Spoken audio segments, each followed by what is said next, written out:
नमस्कार। एक बार फिर से बहुत बहुत स्वागत है आप सभी का परीक्षा वर्ल्ड के इस यूट्यूब चैनल में। दोस्तों, UP triple S C PET 2021 के लिए हमने जो हिस्ट्री का सिलेबस स्टार्ट किया हुआ था उसके पार्ट 1 को हमने कंप्लीट कर दिया था। पार्ट 1 में हमने देखा था किसको, सिंधु घाटी सभ्यता। जो सिलेबस में मेंशन है उसी को हम कवर कराते चल रहे हैं। तो हिस्ट्री में पहला टॉपिक क्या था, सिंधु घाटी सभ्यता को, उसको हमने कवर करा दिया है। तथा हिस्ट्री में जो दूसरा topic mention UP triple S C PET exam के लिए वह है बौद्ध धर्म का। तो बौद्ध धर्म से रिलेटेड जितने भी इंपॉर्टेंट प्रश्न बन सकते हैं उन सभी को आज के इस वीडियो में हम कंप्लीट करेंगे। अगर बौद्ध धर्म से रिलेटेड कोई भी प्रश्न यूपी ट्रिपल एस सी की पीईटी 2021 में पूछा जाएगा तो इस टॉपिक मतलब इस वीडियो से बाहर कोई भी प्रश्न नहीं पूछा जाएगा। तो जितने भी इंपॉर्टेंट प्रश्न बन सकते थे उन सभी को आज के इस वीडियो में हमने सम्मिलित किया हुआ है। तो चलिए आज के सेशन को शुरू करते हैं। तो पहला प्रश्न क्या है, यहाँ पे वन लाइनर्स प्रश्नों को मैंने सम्मिलित किया हुआ है। तो वन लाइनर्स टोटल 50 प्रश्न है जो कि बौद्ध धर्म से संबंधित हैं। तो पहला प्रश्न क्या है कि आपके सामने है, बौद्ध धर्म के संस्थापक कौन थे? तो बौद्ध धर्म के संस्थापक थे गौतम बुद्ध। तो आप याद रखिएगा, बौद्ध धर्म के संस्थापक थे गौतम बुद्ध।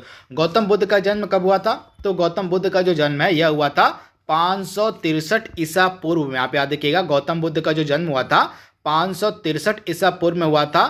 कहाँ पे? कपिल वस्तु के निकट लुम्बिनी नामक जगह में। वर्तमान में यह जो जगह है आपको नेपाल मिलेगी।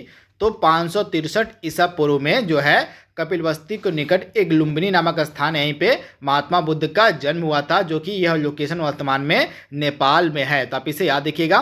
तथा इनका जो जन्म था एक शाक्य क्षत्रिय कुल में हुआ था, इसे भी आप याद रखिएगा। महात्मा बुद्ध का जो जन्म था यह शाक्य क्षत्रिय कुल में हुआ था, तो इसे भी आप याद रखिएगा। इसके बाद अगला प्रश्न आपके सामने है, किसे एशिया का ज्योतिपुंज कहा जाता है, यानी कि लाइट ऑफ एशिया किसे कहा जाता है? तो महात्मा बुद्ध को जो है लाइट ऑफ एशिया कहा जाता है। तो आप इसे याद रखिएगा, महात्मा बुद्ध को जो है लाइट ऑफ एशिया यानी कि एशिया का ज्योतिपुंज भी कहा जाता है। अगला प्रश्न है, गौतम बुद्ध के पिता का क्या नाम था? तो गौतम बुद्ध के पिता का नाम था शुद्धोधन। क्या नाम था? गौतम बुद्ध के पिता का नाम था शुद्धोधन। तो आप इसे याद रखिएगा, काफी इंपॉर्टेंट प्रश्न है और कई बार एग्जाम में पूछा गया है। इसके साथ ही इनकी माता का क्या नाम था, यह भी इंपॉर्टेंट है। तो इनकी माता का नाम था महामाया। तो दोनों आपको याद रखना है, अगर पिता का नाम पूछे तो शुद्धोधन और माता का नाम पूछे तो महामाया। अगला प्रश्न है, महात्मा बुद्ध के बचपन का क्या नाम था?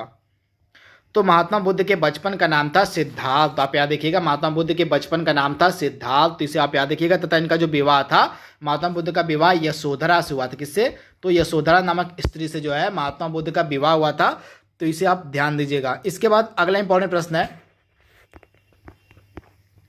महात्मा बुद्ध की माता का क्या नाम था? जैसे मैंने आपको बताया था, महामाया महात्मा बुद्ध की माता का नाम था तथा ये कौशल राजवंश की थी। इसे भी आप याद रखिएगा, महात्मा बुद्ध की जो माता थी महामाया, इनका संबंध कौशल राजवंश से था। अगला प्रश्न है, महात्मा बुद्ध की सौतेली माता का क्या नाम था?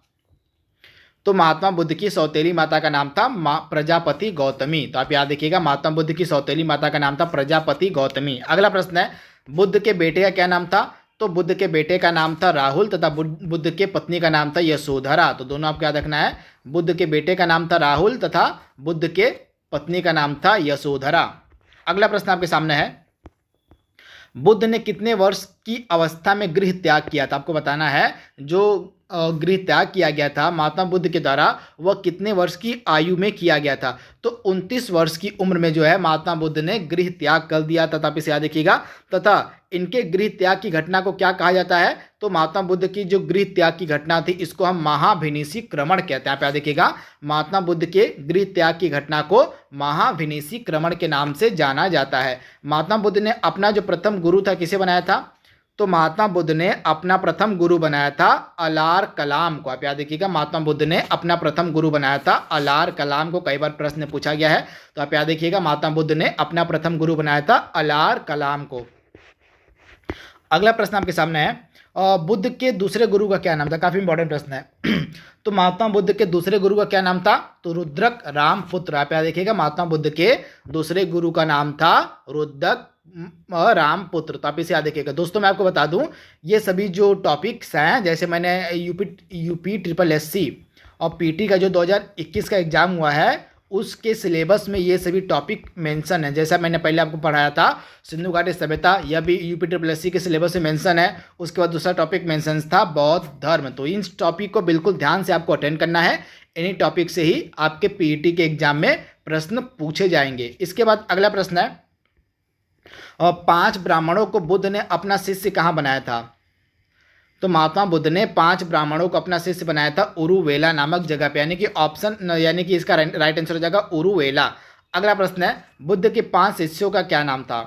तो महात्मा बुद्ध ने जिन 5 ब्राह्मणों को जो है अपना शिष्य बनाया था, इनका नाम था कौंडिन्य, वंपा, भादिया, अस्सागी और महानामा। तो ये नाम आपके लिए इंपॉर्टेंट है। अगला प्रश्न आपके सामने है, और किस वृक्ष के नीचे जो है महात्मा बुद्ध को ज्ञान यानी कि निर्वाण की प्राप्ति हुई थी? तो पीपल यानी कि बोधि वृक्ष भी इसको हम कहते हैं। तो बोधि वृक्ष यानी कि पीपल के वृक्ष के नीचे जो है महात्मा बुद्ध को ज्ञान यानी कि निर्वाण की प्राप्ति हुई थी। तो आप इसे याद रखिएगा, इसको हम बोधि वृक्ष या पीपल का वृक्ष भी कहते हैं, जिसके नीचे महात्मा बुद्ध को निर्वाण की प्राप्ति यानी कि ज्ञान की प्राप्ति हुई थी। अगला प्रश्न है, ज्ञान प्राप्ति के बाद सिद्धार्थ को क्या कहा गया? तो ज्ञान प्राप्ति के बाद सिद्धार्थ को महात्मा बुद्ध यानी कि गौतम बुद्ध के नाम से जाना गया तथा इनके तथागत भी इनको कहा गया। अगला प्रश्न है, गौतम बुद्ध को ज्ञान की प्राप्ति किस रात्रि को हुई थी? तो गौतम बुद्ध को ज्ञान की जो प्राप्ति थी यह बैसाख पूर्णिमा की रात को हुई थी। आप ध्यान दीजिएगा, बैसाख पूर्णिमा की रात को जो है गौतम बुद्ध को ज्ञान की प्राप्ति हुई थी। अगला प्रश्न है, सिद्धार्थ का कौन सा गोत्र था? आपको बताना है। तो सिद्धार्थ के गोत्र का नाम था गौतम। तो आप याद रखिएगा, सिद्धार्थ के गोत्र का नाम था गौतम। अगला प्रश्न है, बुद्ध ने अपना प्रथम उपदेश कहाँ दिया था? तो महात्मा बुद्ध ने अपना प्रथम उपदेश दिया था सारनाथ में। तो इसे भी आप याद रखिएगा, तथा इनके प्रथम उपदेश की घटना को धर्म चक्र प्रवर्तन कहा जाता है। तो इसे आप ध्यान दीजिएगा, महात्मा बुद्ध के द्वारा जो प्रथम उपदेश दिया गया था सारनाथ में, इसको धर्म चक्र प्रवर्तन के नाम से जाना जाता है।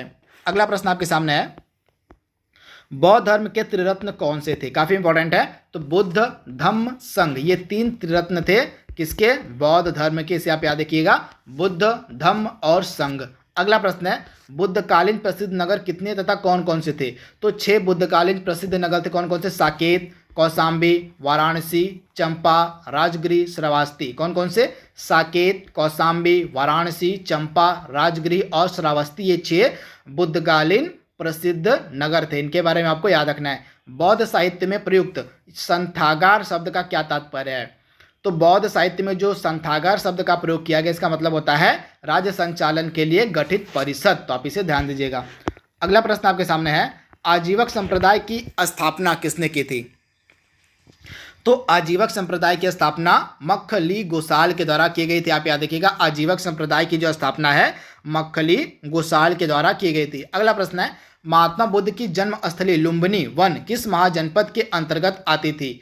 तो महात्मा बुद्ध का जो जहाँ जन्म हुआ था लुम्बिनी वन में, यह किस महाजनपद के अंतर्गत आती थी? तो कोसल महाजनपद के अंतर्गत। तो आप इसे याद रखिएगा। अगला प्रश्न है, महात्मा बुद्ध का महापरिनिर्वाण यानी जिसको मृत्यु के नाम से भी जानते हैं, इनका महापरिनिर्वाण कुशीनगर में हुआ था। तो जो उस समय कुशीनगर था, किस महाजनपद के अंतर्गत आता था? आपको बताना है।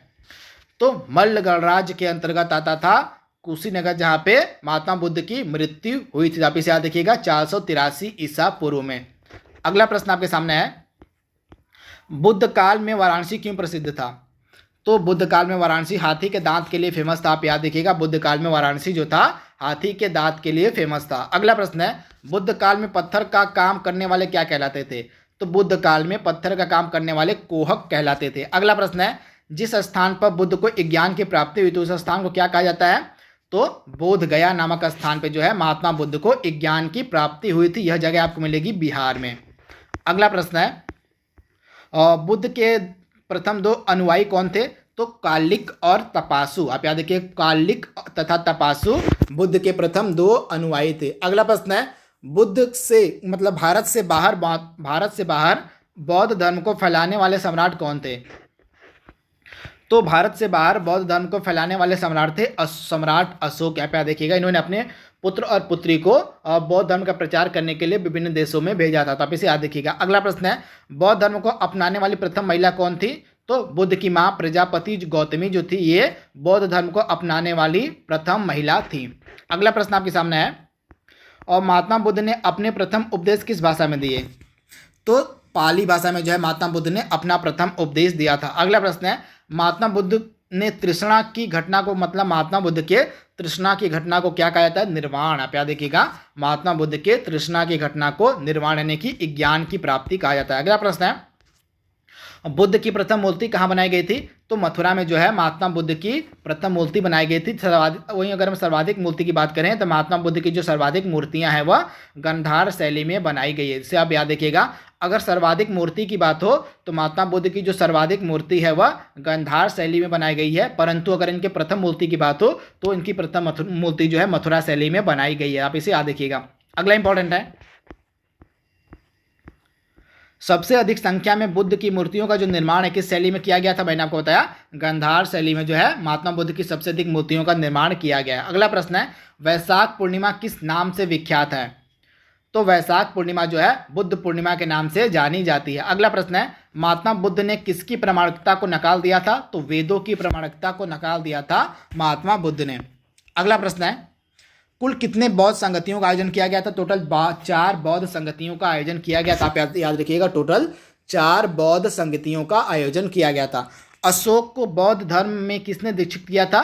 तो मोगलीपुत्र तीक्ष्ण ने जो है मतलब अशोक सम्राट अशोक को बौद्ध धर्म की शिक्षा दी थी। आप याद रखिएगा, मोगलीपुत्र तीक्ष्ण के द्वारा सम्राट अशोक को बौद्ध धर्म की शिक्षा दी गई थी। अगला प्रश्न है, जो पहली बौद्ध संगति थी यह कहाँ, कब और किसकी अध्यक्षता में हुई थी? तो जो पहली बौद्ध संगति थी यह राजगृह में हुई थी।